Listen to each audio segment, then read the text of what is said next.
Alright, you're welcome back. And just as I promised, that after that break, we will be hitting the discussion with our guest, talking about Mr. Ayokunle Ajisafe, theater practitioner. In Ondo State, it's nice to have you. Thank you Mr. very Ajisafe. much. Thank you very much. Well, I must say that you're doing well because we see all those, flyers for staging and all that. But what prompted what prompted you to feel like bringing back the days of stage play? Because we've moved from theater to the cinema, and now it's even online. So why did you decide to do that? We assumed in Nigeria that we could do it the fast way, and so people left stage. But right about now, people are coming back to stage. So stage play is becoming an in thing. Now, as per my motivation, I had always loved the practicality of performance, of acting. I don't just want to do things because everybody is doing it. I want to be able to stand out. And I love the experience when you see people perform for you live. I love the feel, the energy it emotes when you see people saying, oh, you want to cry, you are not doing a take 2 or take 3 like you do for pre-recorded films. You see someone on the stage and the person just goes down and starts crying, then you know that these things are real. So I felt we lacked that in this part of the world. Ondo State used to be at the forefront initially because when I was young, I had a lot of stories. I saw a lot of stage plays being brought to Akure, a lot of films being brought to Akure. And I felt, why can't we recreate it? Why should we just allow it to die? Must everybody go to cinemas? What happens to those people that really want to practice stage plays? So I just felt it's an opportunity for us to develop people and showcase them to the world. Because not all of us will hit the cinema. That's the truth. Alright, but is there a wide margin? Because the faces we see on the films, also probably started from the staging level. Is there a clear-cut margin between those two levels of performances? Yes. Quite a number. Okay.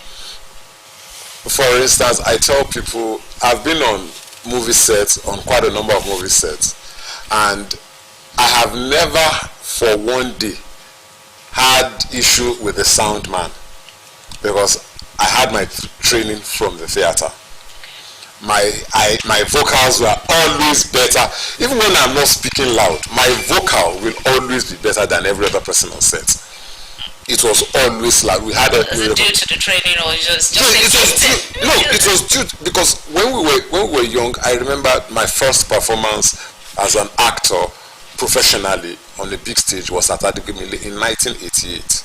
There were no microphones. You stay on the stage of Ayokunle and then you speak. The person at the last row must hear you. I've had that training since I was a kid. I was less than 10 then. And till now. So it had built me up to this level. So you see people that are stage, that grew from stage into film, you will discover that they always have this distinction. They have this exceptionalism, professionalism to a level. I'm not saying the others are not professional, but see, there is this way they approach them because there is a mindset. If I'm your boss and we get to the theater and you are the director, everything being boss ends outside. If you say go this way, I don't have a choice. So you can't come on set with pride. You can't say no, I have 10 billion in my account. Who cares? Nobody bloody cares. You have to comport yourself. Even if the director doesn't know anything, you comport yourself, sit down, listen, it says do it this way. If you have an opinion, you can raise your hand and say, sir, I think this. So these are the reasons why you will always see the difference between somebody who was trained as a thespian and somebody who just likes acting and who can do some performance and then hits the cinema. All right, yes, away from the professional talk now. What about the social impact? What's the social impact that theater performance, could have on the society and probably the economy too?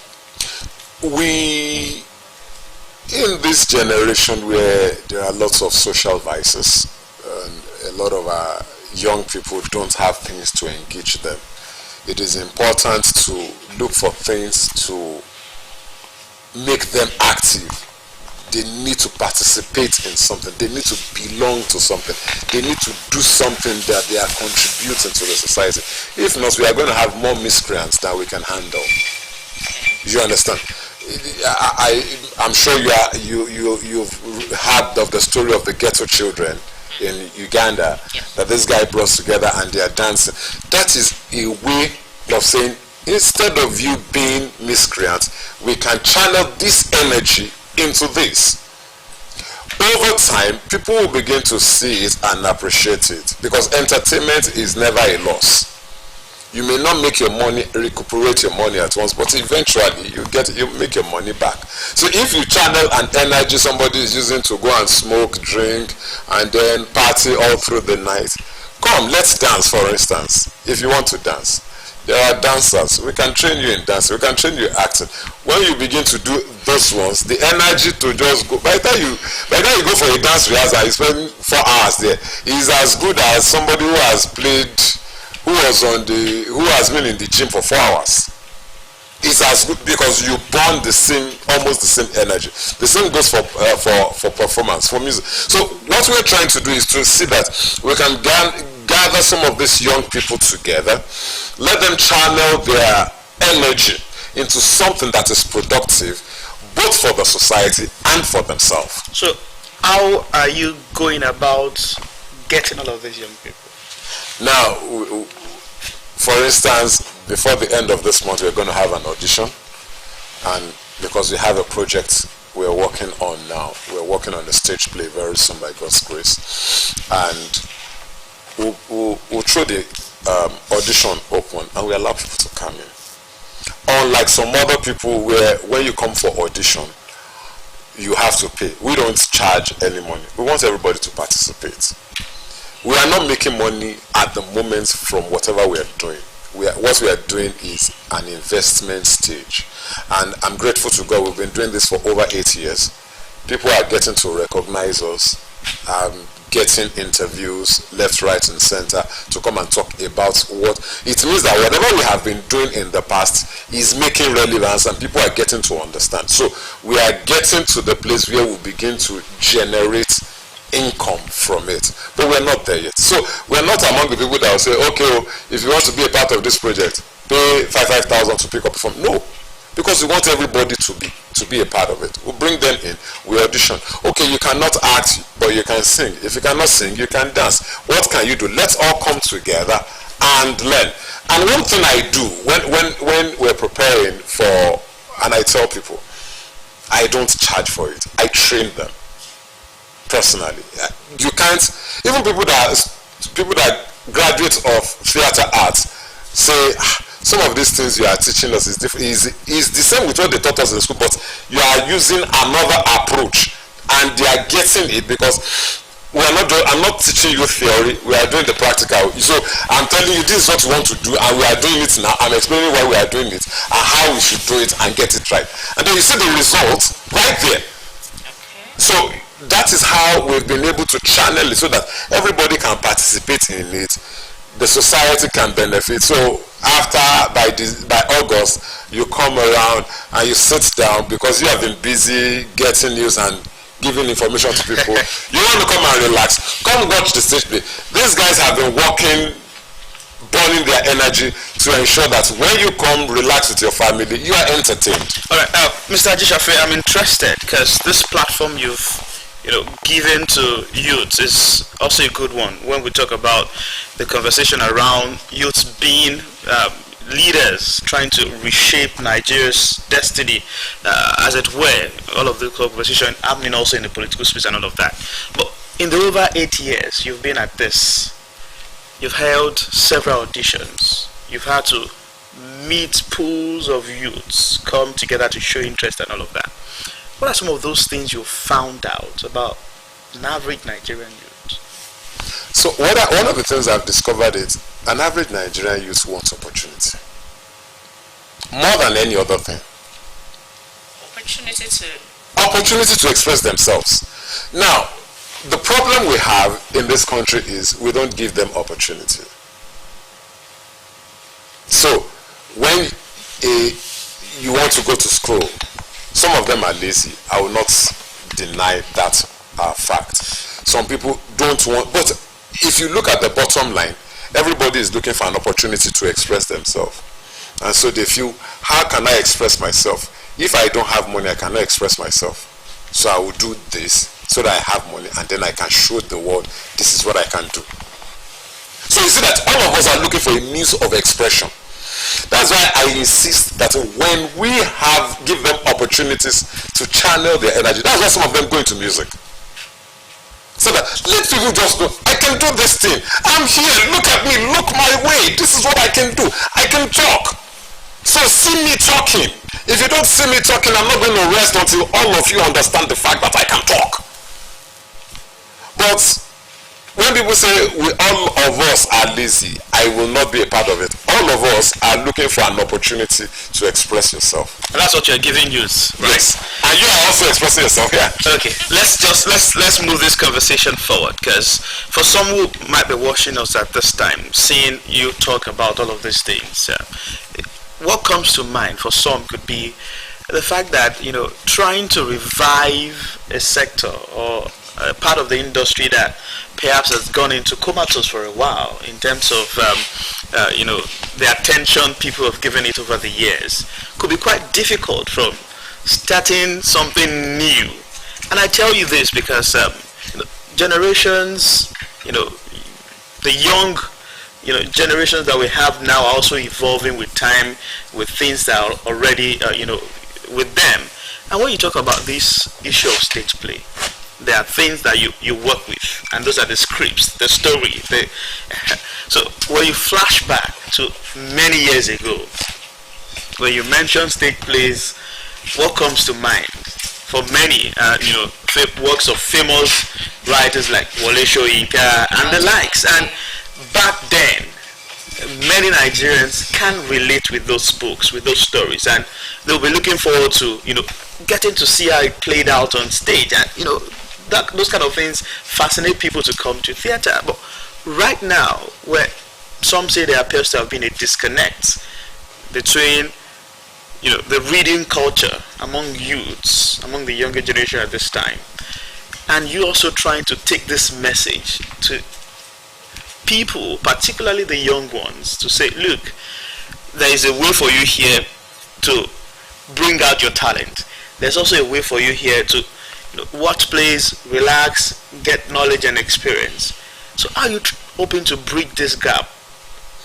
So let me tell you something. People won't believe this when I say that I hate reading. Seriously. So because I work with literary works, but I hate reading. It's not because sometimes it just get boring. I'm an active person. So it's not because I hate reading, but I love activities. So anything that is not going to make me active, I will sleep. I've been up since 3:30 a.m. this morning. I've done workouts. I'm here. I have another meeting. But if I'm not doing it, I'll just be sleeping. But now, is keeping you doing something. Yes. Now, reading. I'm sitting in one place and I'm looking at a book. And then I'll get tired. But one thing that I've enjoyed is the fact that once I tell myself, I want to do this play, I'm compelled, because there is an activity that is the goal to do it. And then we begin to push, we read, I read on my own, I study, I research, because I have to deliver excellence to the people that are looking up to me. And then we get back to rehearsals, we all read together. And you discover, because I feel that there are lots of people that are like me.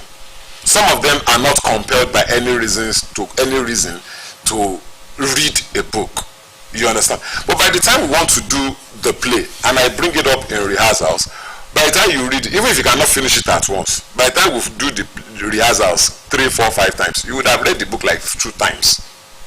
You understand? So what we are trying to do is give them an opportunity to go back into reading and also entertain, because when we are, like I was saying, when I'm doing training in my rehearsals, I bring out the script. I break the script into pieces.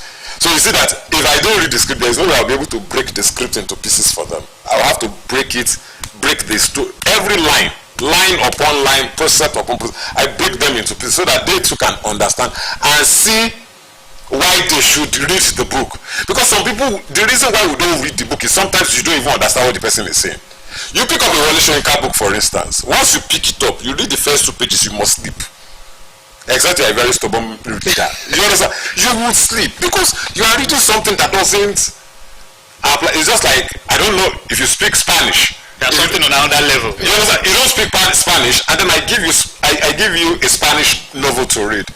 You open it, you are trying hard to see, okay, can I make sense out of it? You will doze off and close it. And then you want to pick it up because somebody said that story is very interesting. Then you pick it up, you saw some few English, and then you close it again. That's what happened to a lot of people that are not reading, because the level of the writer is different from our own level. And so people like us that are presenting them in plays, in forms of entertainment, what we are trying to do is bridge the gap, connect them and say, so this is how you can get entertained in this play, get entertained from whatever is in this literary material. All right, Mr. Ajisafe, the discussion still continues, but we're going to take this quick break, and when we are back, yes, more questions for Mr. Ajisafe. Don't go. A peak protein breakfast gets you to a great day. How do I know? Because my daddy goes through his work feeling good and always with a smile.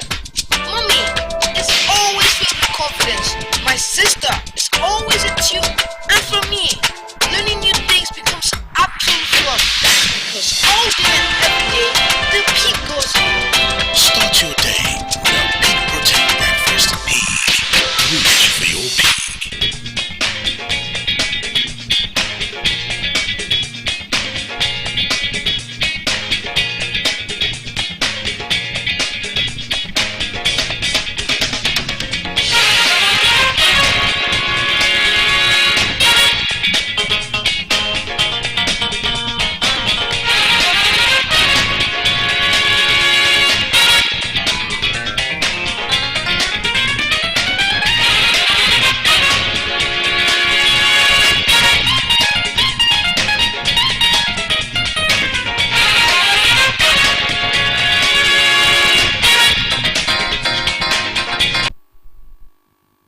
Welcome back, and the discussion is on wealth creation, stage play, and social development. And our guest has been Mr. Ajisafe, a theater practitioner in Ondo State.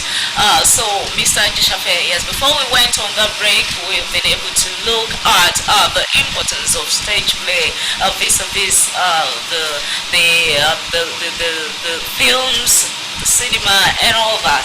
And you've been able to tell us, yes, a lot on how stage play can actually improve the social life of the people, and let's take the youth from vices to more productive activities, to engage in. But now let's look at wealth creation. Creating wealth. Is stage play, is theater able, to add some figures to the financial situation of an economy? Yes, it can and it will. If you visit Lagos and you are able to visit Terra Culture, you will see what somebody I consider a big fish and a leader, Bolanle Austin Peters, is doing with stage plays and tourism. You see, it's level by level, and it's a function of the people that are in your circle. Like I said, we have been, before Bolanle Austin Peters came into the scene about 8 years ago, people have been doing stage play in Lagos, but when she came with a different style entirely, and then made it a lucrative business. Because I've seen people on that performed with her that have made money. She did Moremi, she did Saru the musical. She did Fela and the African Queen. I think this last one she did Motherland or something during the Easter period. And these shows were all sold out. People got paid for their efforts. Let me not use performance, for their efforts and contribution, because not everybody came to perform. Some of them were costumiers, some of them were lightmen.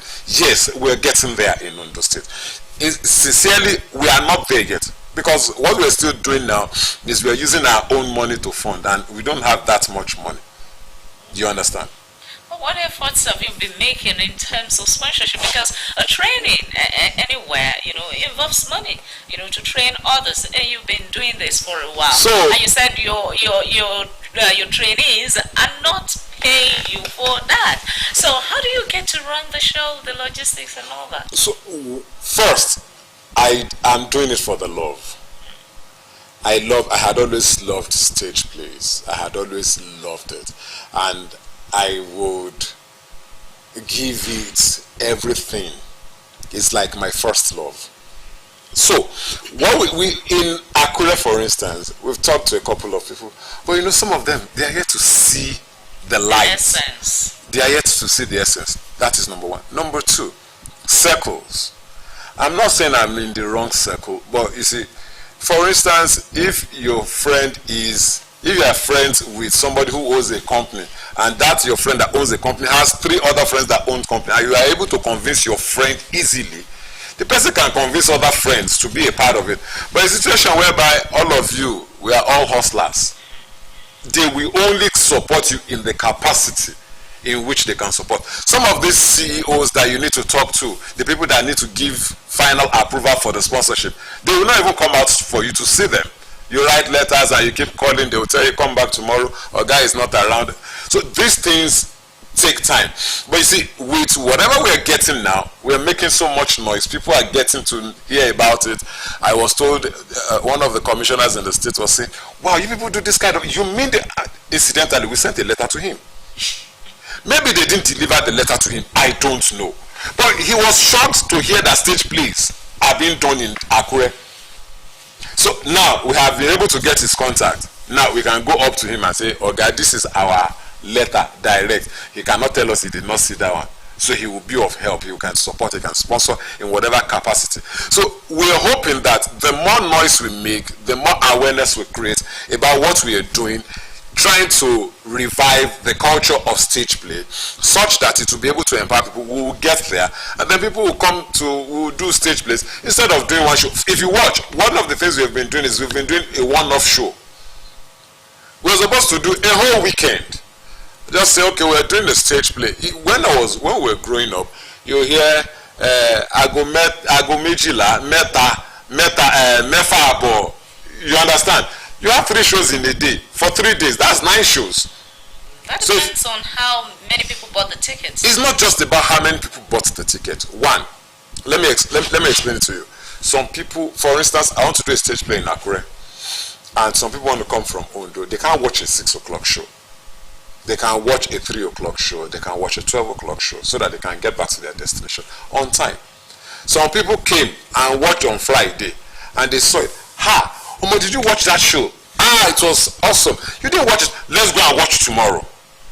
You need to create all those opportunities, and those are the ways you'll be able to get more revenues. But when you don't even have something to springboard on, to leverage on, you will just discover that you will do the little your capacity can carry, do it, drop it, and move on until we get to that level. I hope that very soon we'll get to that level and we'll be able to say, okay, this is what we are doing to help, and this is how we, because by the time we are doing 4 or 5 shows, 6 shows, it will be easier for us to say, oh, you have done this for this weekend, this is what we are going to be able to pay you for this amount of for this contribution you have made to this production, to this project. It is easier that way than when I just say, yeah, let's come and do one show. All of us, what we are doing is we are all trying to help ourselves at the moment.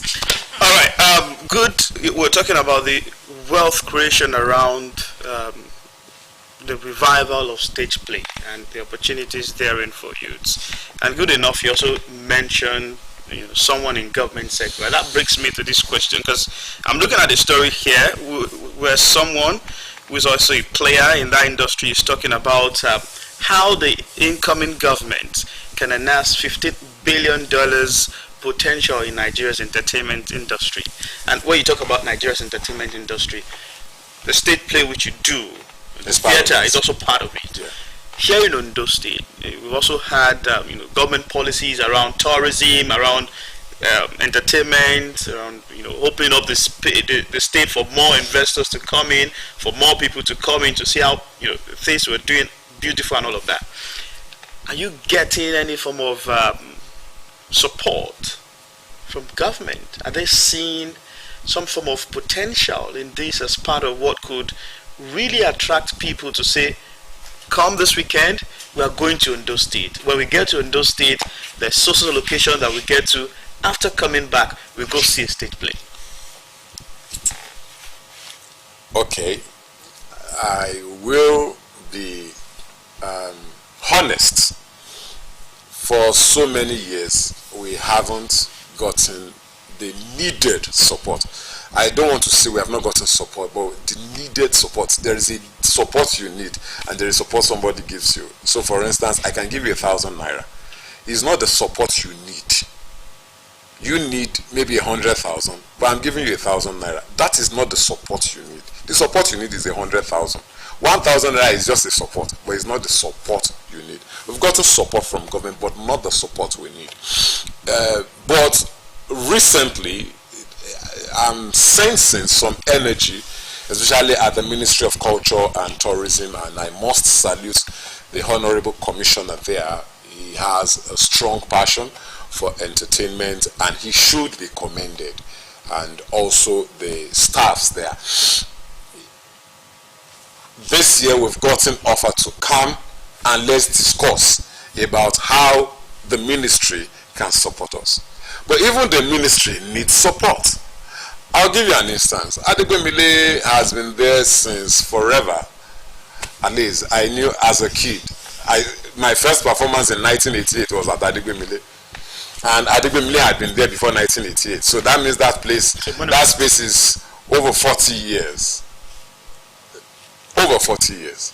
It needs to be overhauled. Yes, some people, the governments have done things in the past, but there needs to be, there is a need for conscious things to be done. The chairs need to be changed. The chairs are all broken. So these are that's why I say the government even needs support too. I'm not saying, but you see, until we put some of these things in place, you can't tell people, you can't bring people all the way from the US and they've been to Lagos, they were terraculture, and then you bring them to a place that is not, that looks like a dilapidated building. It doesn't speak well. The government wouldn't even want to try that. So until the government help itself by ensuring that some of these places are in shape, then they cannot even patronize us. Because the cost of, for instance, the cost of using the International Culture and Event Center to put up a show is enough to just for the renter, is enough to run a show in Ayokunle. Okay. You understand? So the government needs to help itself.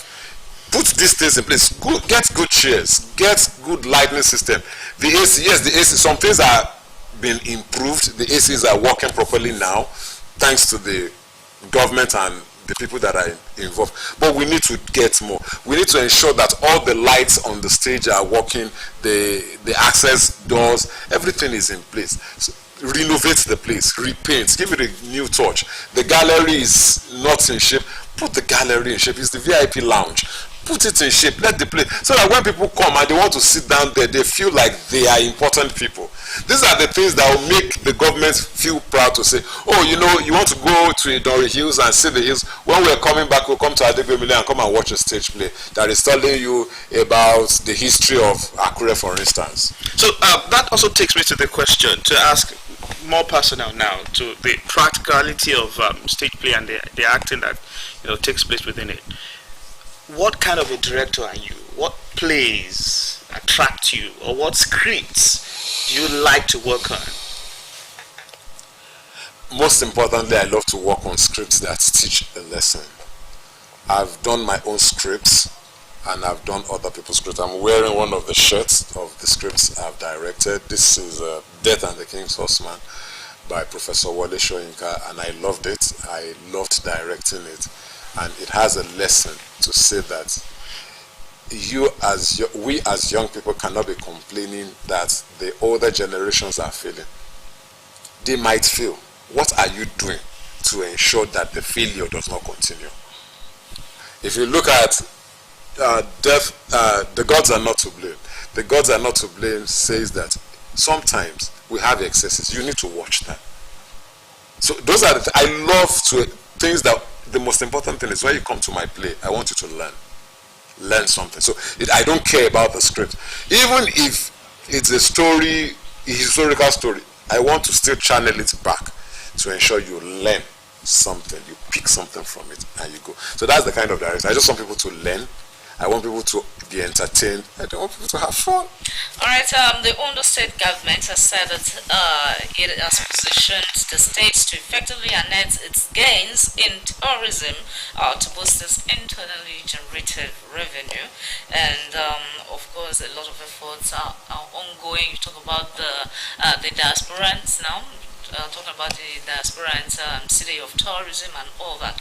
What role can let me say your now. What role has stage play got to play in developing tourism potential in the state? You know, tourism, one of the problems we have always had, that I feel we have always had, is the fact that we believe all these things work in isolation. You can't pick tourism alone. Culture has to follow it. Even if they are working separately, they have to look for a meeting point. Because yes, I go to Idori Hills, for instance.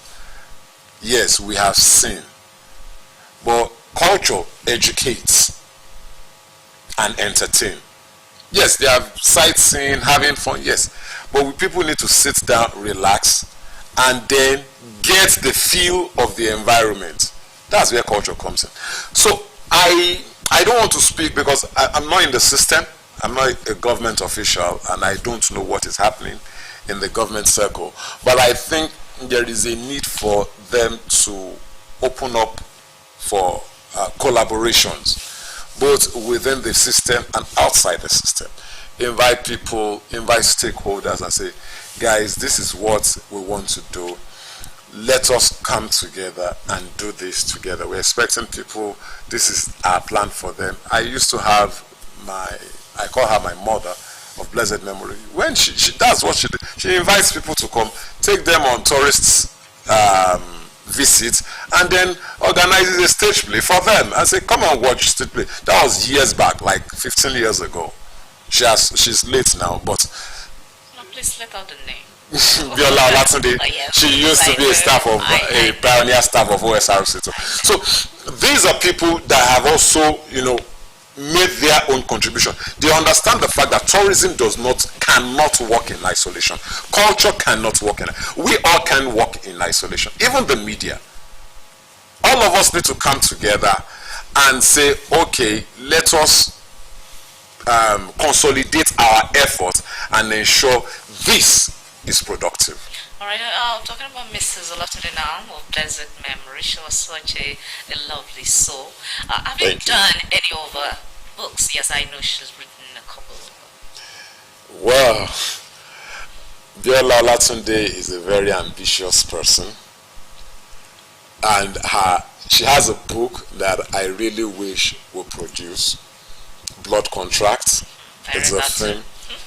An interesting book. I say I get easily bored when I'm reading. I read that book in, I think, a day and a half.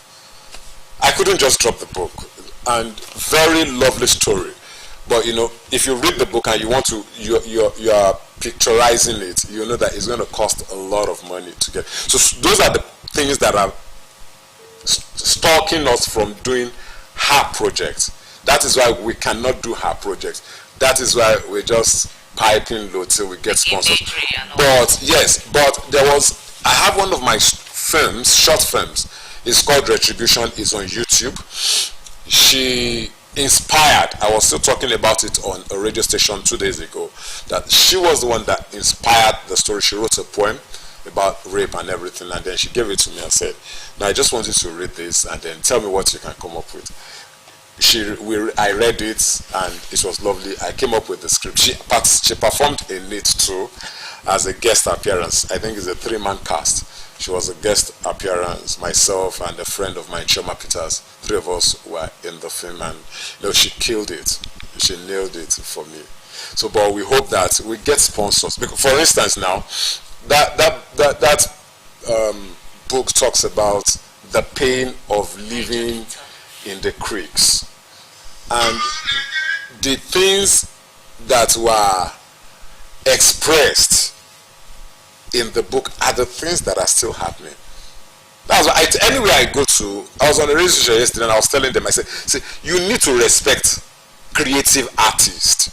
I'm not just talking about people that just come and just blab. No, because we are prophets. We'll tell you things that have not happened. Sonny Okoso wrote Which Way Nigeria 40 years ago, and it's still very relevant today. If you listen to that song, it's as if Sonny Okoso is alive. Sonny Okoso is even dead. So we need to look at them and work with them, project these works, and then let's see how we can retrace our steps. I'm interested in that one you mentioned about Lives in the Creek, and I'm perhaps hoping also that we get to see someone who would say, guys, let's take a look at this and how we can put this on stage. And no, this one can't go on stage. It should be in film. Yes, okay, it should be better in film. Okay, definitely. To just depict what exactly is the situation that a lot of persons who can do, we're so open to that. We get to put a spotlight on that. Have you been to the creeks? Okay, let's take that. So let's move this conversation forward. Perhaps also try and give us some form of exclusive. What's your next big project? Then it's no longer exclusive. Okay, so I'm trying to get it. I am working. Except it's out already. No, we're working. My team and I, we're working on Professor Femi Oshofisan's Morun Sodon. I think I want to try it. I'm also hoping that before the end of the year, this is the one that I'm hoping I'll be able to shock myself. We're hoping that before the end of the year, we'll stage Baba Adebayo Faleti's Bashorunga. So those 2 projects, they are doing me like this. But I'm hoping that God will send help our way, and then we'll be able to get people that will say, oh, you guys are doing a wonderful job, a fantastic job. Let's see, this is how we can be of help to you. Let's support you with this, let's support you with that, and then we hope that when we come to you, you people too will give us publicity. When you come, we'll see how it goes. Let's now take this conversation. How are you driving this message to the ground? And when I mean the ground, to the schools, to see that perhaps we have teenage actors also coming up to say, yes, we want to get on stage. Perhaps this could also be a way of we doing things differently. Yes, sincerely, this has been in my heart for over 5 years, but I will be honest, when you are not stable yet, you don't want to delve into certain things. And the reason is this: if you are going to help some of these people, you need to be grounded. Not especially, they can't want to have a project and then I'll tell their parents all the money you will need. they need to execute the project, they should go and bring it. I need to be able to sustain some of those things before, because some of these projects we do, money will not come in until maybe 2 days to the project, and we can't stay like that forever. I envy my brother Biodun, who is into dance. He trains kids into dance. I envy him. It's a passion, because that one's a passion on another level. No, I'm still coming to pick on, I'm not going to children, but I'm picking on young people, especially people that are not doing anything, that younger people that feel they can waste their lives. Bring them together, put some things together, and then give them a platform. All right, Mr. Ajisafe, we know that there's so much to say, when it comes to the topic before us this morning. But this is where we'll be drawing the curtain on the show for today. We believe next time we'll beckon on you. You oblige us. Yes, most definitely I would be here. And then we hope that when we tell you that we have a project, I want you to make noise about it. You will also make noise about it. We are making noise about it already. Are we inclined to it? Yes, when that one, that will be more specific now. Okay. We have the date and time. All the best tomorrow, Tudu and Basharu. Yeah. Okay. Thank you very much. All right, my dear viewer, this is how much who would be able to take on the show for today. And today, the 5th day in the month of May 2023. My name is Folashade Ogidon. Hope to see you some other time. I'm from Said. Yes. Bye-bye. Do enjoy your Friday and the weekend.